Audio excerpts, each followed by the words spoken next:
तो ये थी आपकी आज वीजा की डिटेल जो कि मैंने आपको दी थी। Everyone, welcome to my channel. मैं हूँ आपकी शिप्रा।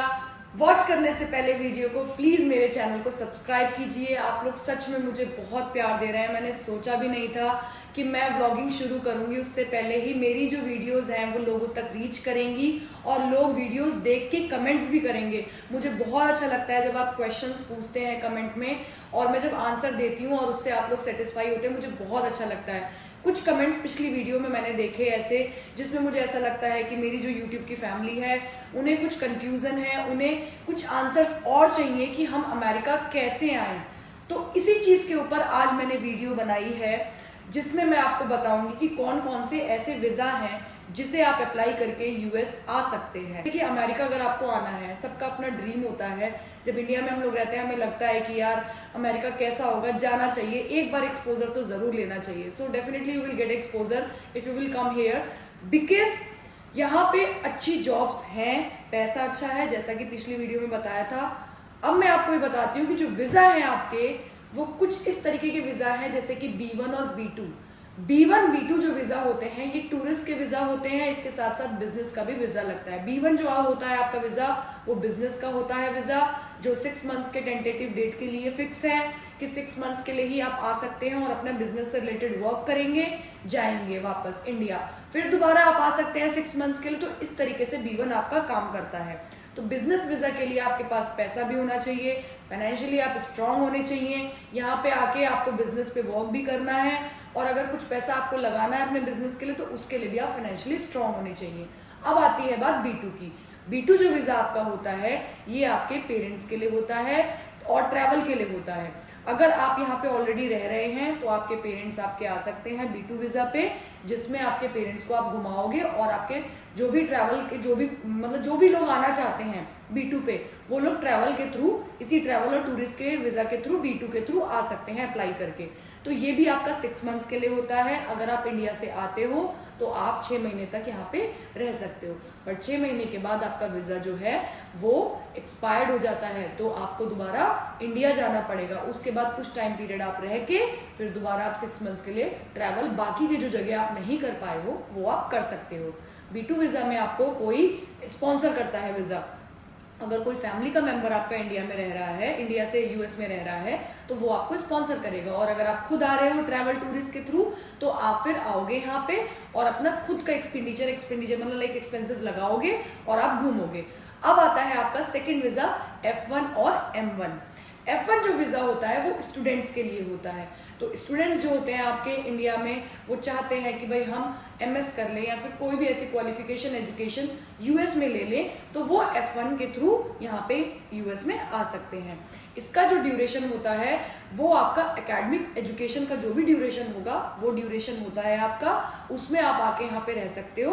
प्लस आपको 60 डेज और दिए जाते हैं अपने आप को इन्हांस करने के लिए, या फिर अगर आप और प्रैक्टिकल नॉलेज लेना चाहते हो 60 डेज में तो वो लेके आप वापस जा सकते हो। लेकिन इसमें आप जॉब भी कर सकते हो। अगर आपने F1 वीज़ा में स्टार्टिंग में फर्स्ट ईयर अपना एजुकेशन ले लिया तो आप फर्स्ट ईयर के बाद OPT के लिए अप्लाई अपना कर सकते हो। OPT में आप जॉब भी कर सकते हो, बट जो जॉब होगी वो आपके खुद के फील्ड से रिलेटेड होगी। जैसे हमारे इंडिया में इंटर्नशिप होती थी, कॉलेज वाले लिख के देते थे कि भाई इस जगह से आप मतलब लाइक हमारे कॉलेज से बच्चा ने ये क्वालिफिकेशन की हुई है तो ये जॉब कर सकते हैं। तो ऐसे ही यहाँ पे भी यूनिवर्सिटीज़ आपको फॉर्म देती हैं, NOC वगैरह देती हैं, उसे फिलअप करना होता है, उसके थ्रू आप किसी भी कंपनी को अपने फील्ड में ज्वाइन कर सकते हो। बट आप 12 महीने से ज़्यादा जॉब नहीं कर सकते, ठीक है। इसके अलावा अगर आप F1 पे आए हो और फर्स्ट ईयर ही जॉब करना चाहते हो तो आप ऑन साइट अपने ही कैंपस में रह के जॉब कर सकते हो। और अगर आपको ब्रेक मिलता है तो आप ब्रेक में फुल टाइम भी जॉब कर सकते हो। जो F1 के लोग हैं वो अपनी फैमिली को भी यहाँ पे लाके रख सकते हैं, चिल्ड्रन और स्पाउस रह सकते हैं F2 वीज़ा पे। तो हो गया क्लियर F1। अब आती है बात M1 की। M1 जो वीज़ा होता है वो आपका ऐसे लोगों के लिए होता है जो वोकेशनल ट्रेनिंग देना चाहते हैं, समझ रहे हो, मतलब लाइक ट्यूशन वगैरह अगर कुछ देना चाहते हैं। ये जो वीज़ा है ये खुद के एक्सपेंसेस पे लोग आते हैं। तो आपका जो ये वीज़ा होता है ये सिर्फ 60 डेज के लिए होता है। इससे ज़्यादा, या फिर वोकेशनल ट्रेनिंग का जो ड्यूरेशन होता है उतने दिन के लिए होता है, इससे ज़्यादा आप यहाँ पे नहीं रह सकते। आपके खुद के एक्सपेंसेस होते हैं और खुद का ही आपका ट्यूशन्स वगैरह का आपको रिसोर्सेज देखना पड़ता है। उस तरीके से आप यहाँ पे वोकेशनल ट्रेनिंग अपनी दे सकते हो। कोई भी प्रैक्टिकली ट्रेनिंग में अगर आप स्ट्रांग हो, आपको लगता है कि मैं ये चीज़ यूएस में जाके कर सकता हूँ, तो आप उस चीज़ के थ्रू M1 अपना वीज़ा लगा सकते हो। इसका जो एलिजिबिलिटी क्राइटेरिया होता है, फाइनेंशियली स्ट्रांग होना चाहिए और आपके पास टेक्निकल स्किल्स होनी चाहिए, प्रैक्टिकली स्किल्स होनी चाहिए। तो इस तरीके से आप M1 पे भी आ सकते हो। अब आती है बात H1 वीज़ा की। तो H1 वीज़ा जो है ये आपको कंपनी या तो स्पॉन्सर कर दे, या तो आप किसी थर्ड पार्टी के थ्रू, लॉटरी सिस्टम होता है H1 में। इसमें ऐसा नहीं होता कि भाई H1 आपने लगवाया और अचानक लग गया, ये लॉटरी सिस्टम है। ये आपका लक है कि अगर आपकी कंपनी लगवाती है तो उस साल आपका लॉटरी में नाम आएगा कि नहीं आएगा।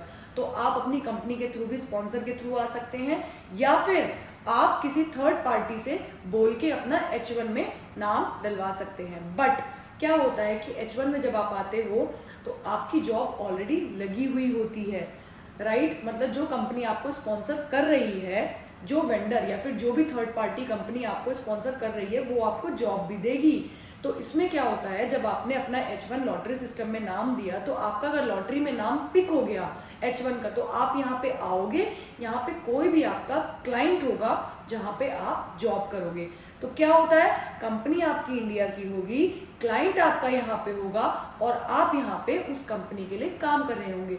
जरूरी नहीं है कि कंपनी इंडिया की भी हो, यूएस की भी हो सकती है कंपनी कहीं की भी हो सकती है, बट प्रोजेक्ट आपका यूएस में ही होगा। तो जितना भी ड्यूरेशन आपका प्रोजेक्ट का होगा, उतने ड्यूरेशन आपको रुक के काम करना पड़ेगा। लेकिन H1 में क्या होता है, अगर आपका मन करे, आप अपने जॉब से सेटिस्फाइड नहीं है, तो आप जॉब छोड़ के दूसरी कंपनी में भी जा सकते हैं।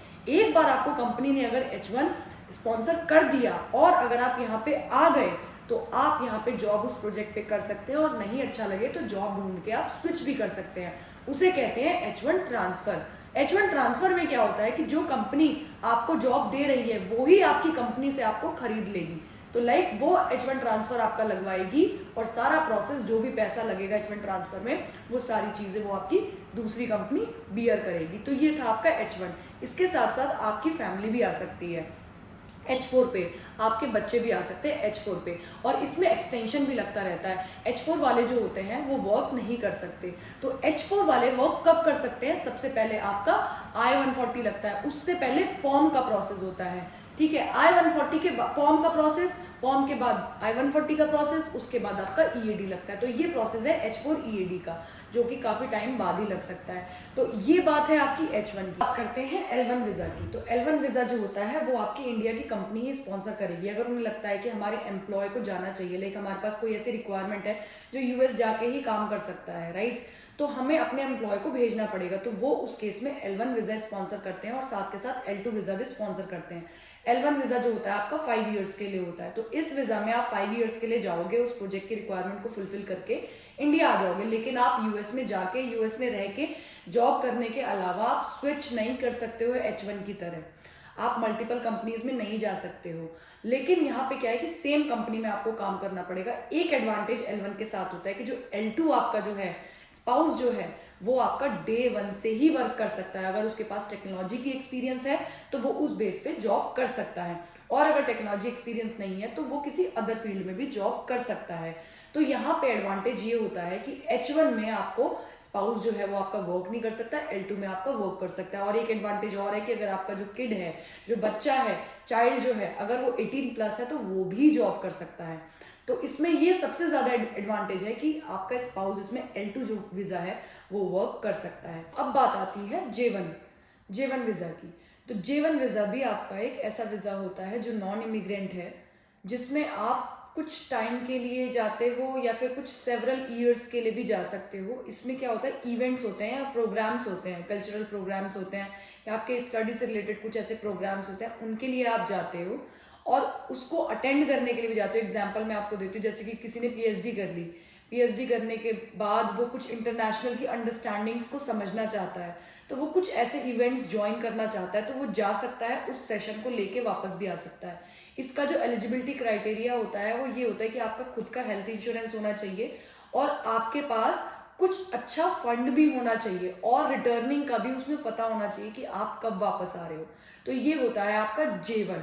J1 में स्टडी के बाद ही जाया जाता है, कुछ बहुत हायर लेवल की स्टडीज करी हो या आपको कुछ अंडरस्टैंडिंग स्टडी के बाद इंटरनेशनल लेवल पे जाके लेनी हो या किसी इवेंट को ज्वाइन करना हो, तो आप वो चीज़ J1 के थ्रू कर सकते हो। अब मैंने जितने भी आपको वीज़ाज बताए थे ना, वो सारे वीज़ा जो है नॉन इमिग्रेंट्स हैं, टेम्परेरी बेस के लिए वीज़ा लगते हैं। अब बात आती है आपकी ओवन की। तो हमारे इंडिया में कुछ ऐसे लोग भी हैं जिनके पास बहुत ज़्यादा नॉलेज है, बहुत एक्स्ट्रा ऑर्डिनरी उनके पास कुछ ऐसी स्किल्स हैं, वो लोग भी यूएस में आ सकते हैं। काफ़ी एक्सपीरियंस के बाद उनके पास अगर कुछ ऐसी स्किल्स हैं जो वो यूएस में आके इवेंट्स के थ्रू शो कर सकते हैं, तो वो लोग जरूर आ सकते हैं। ओवन में क्या होता है, अप टू 3 इयर्स का आपको टाइम मिलता है। जो भी इवेंट का आपका ड्यूरेशन होता है, आप अपना आओ और उसे करो और उसके बाद जा सकते हो। लेकिन साथ के साथ इसमें यह है कि एविडेंस होना चाहिए, आपके पास एक आइटनरी होना चाहिए कि आपका इवेंट कितने टाइम तक चलेगा, कितने ड्यूरेशन तक चलेगा, क्या क्या आप उसमें प्रोवाइड कराने वाले हो। साथ के साथ आपके पास एविडेंस इस चीज़ का भी होना चाहिए कि आपकी कोई नॉवल आपकी है आपके पास या फिर आपका कोई पेपर पब्लिश हुआ है। आपको शो करना पड़ेगा कि क्या ऐसा आपके पास एक्स्ट्रा ऑर्डिनरी स्किल्स हैं जिसके बेस पे आपने ओवन अप्लाई किया है। तो ओवन अप्लाई भी आपको खुद से करना होता है, आपका फाइनेंशियली बैकग्राउंड भी स्ट्रांग होना चाहिए, तभी आप यहाँ पे आके लिविंग ऑफ स्टैंडर्ड मेंटेन कर सकते हो। तो ये थी आपकी आज वीज़ा की डिटेल जो कि मैंने आपको दी थी।